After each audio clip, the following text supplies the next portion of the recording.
I really want to move on to the evolution point now. Can we do that first? Okay, Aaron, this is your subject. Okay, this is where you might just pull away from me right now, but I just want to tackle the subject of transitional fossils, if I may. I think you've got well, if you could just explain to me your upload on about Ida. Ida did well. What was that all about again? Was that were you saying that Ida was an actual transitional fossil, or it was not? I think you said it was a transitional fossil. Am I correct? Ida was a transition, but not the one that was advertised. Right. Okay.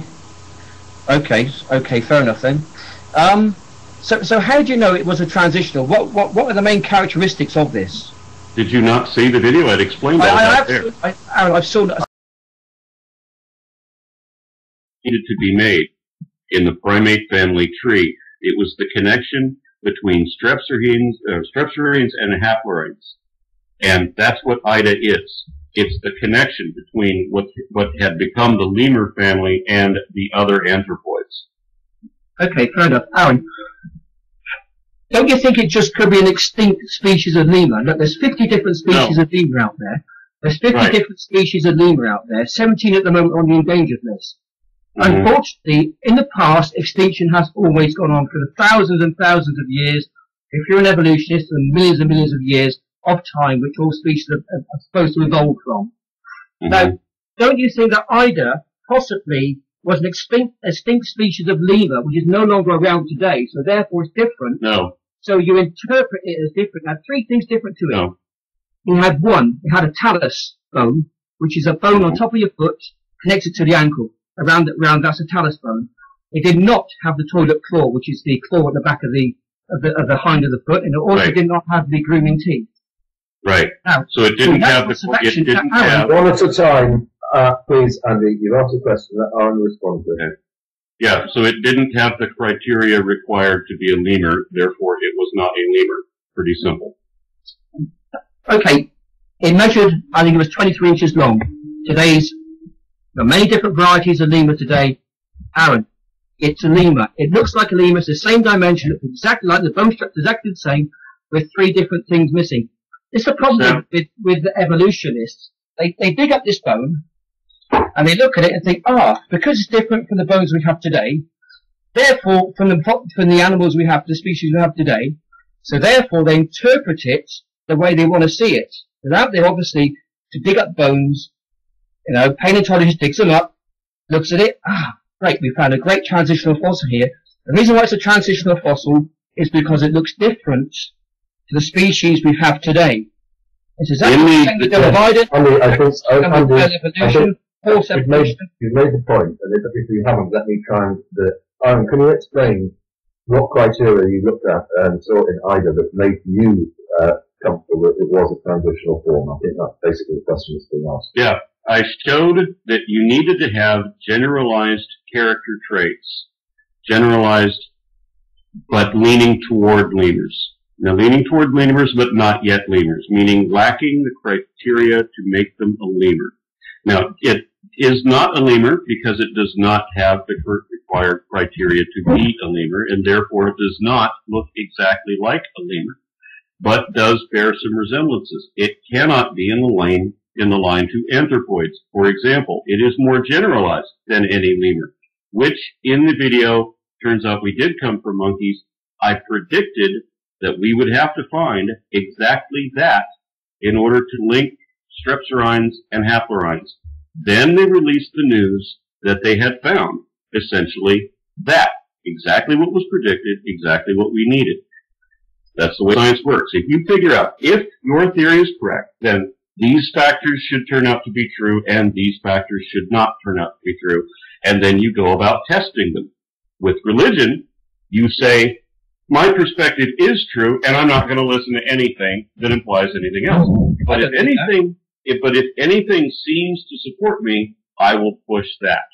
And you don't test it, and most importantly, you don't consider what might be wrong. Aaron, you've just started breaking up, so I'm going to pause there. I'm going to bring Don on next, and then I'm going to come back to you, Andy. Okay? Don. If I can just answer your question real quick, as far as how do we know that a fossil is transitional, that actually is a genuinely good question. Basically, whenever you're trying to find a missing link, to use the phrase, there are certain features which must be present, certain ones must not be. And it's this combination of, it's like a perfect mixture of what has to be there, what can't be there, the timing has to line up, everything has to line up perfectly. And you are left, when you're trying to find this missing link, basically a fossil that has to fit a very stringent set of criteria, it has to look like this, basically.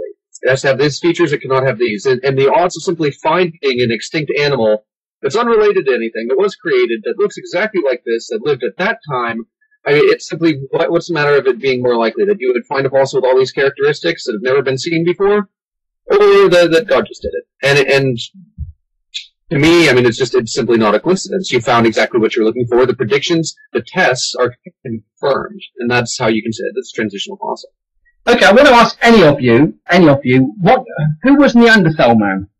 Neanderthals weren't necessarily, I mean, they weren't humans, they weren't our direct ancestors, but I guess you could more so call them our cousins.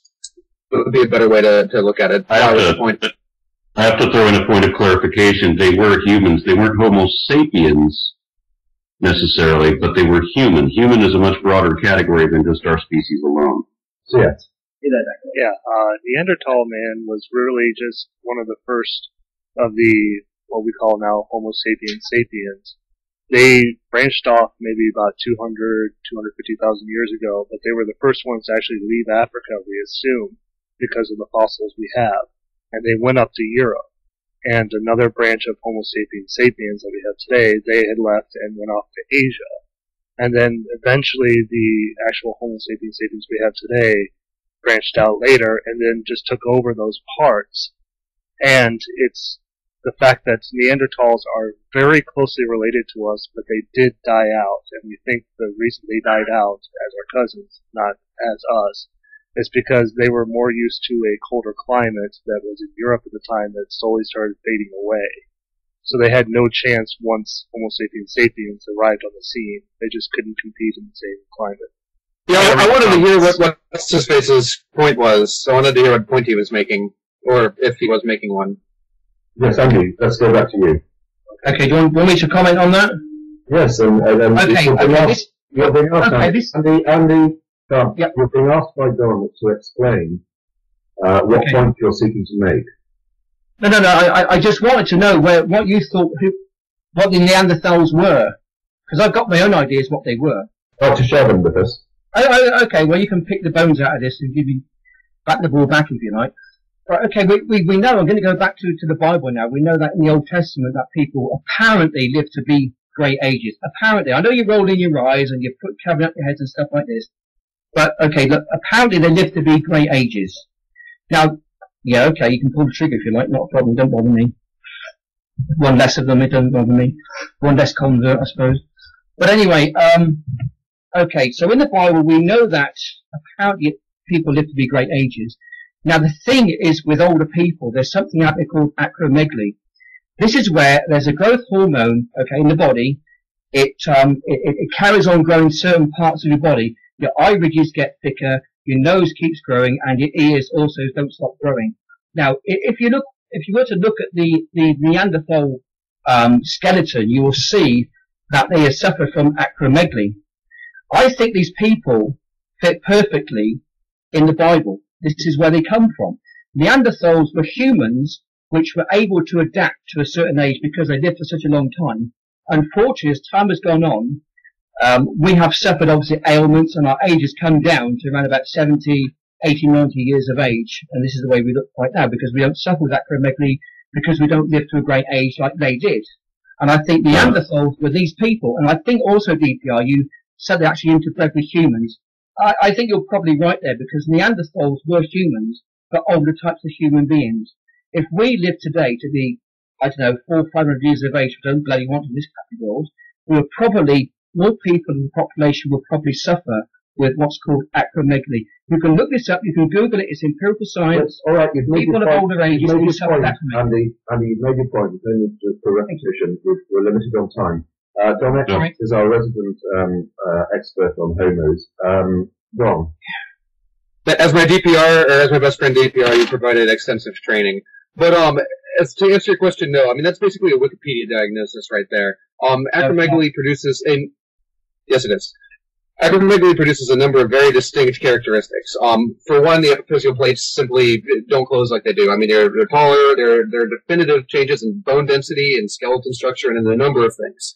Not just in the density of the bones, but in how they're put together, how long they are, their ratios, things like that. The teeth even gap due to the expansion of the mandible, and this is simply something that's not seen there. Furthermore, acromegaly still is around today. I mean, it's caused by a pituitary problem, resulting in excess growth hormone. So it's not something that's related to age. It's simply something that's around. As you get older, I mean, older people do not have growth hormone excesses. In fact, they have the opposite.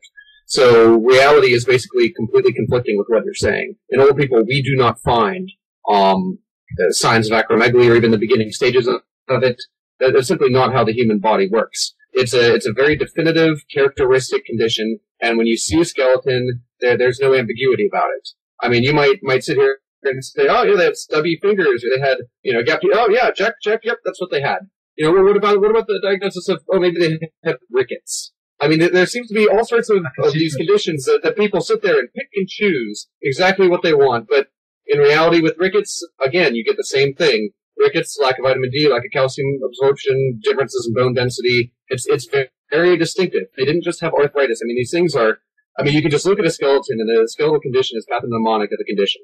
And you can't simply just say, oh, yep, they had acromegaly. So if they did, it would be very easy to tell, and they do not. And that's without any ambiguity.